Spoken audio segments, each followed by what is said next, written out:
நாளைக்கு முடியும் போது பேரை சொன்னா தெரியாத ஆளே இருக்க கூடாது. இங்க இது வரைக்கும் டாப்ல யார் வேணாலும் இருந்துக்கலாம்.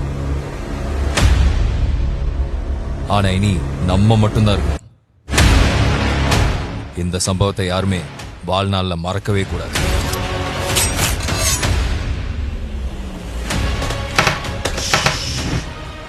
சத்தமே வரக்கூடாது. ஒரு சின்ன பிசிறு கூட இல்லாம முடிக்கணும்.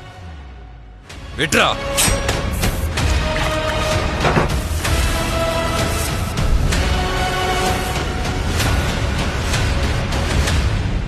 அண்ணா எல்லாமே ரெடி.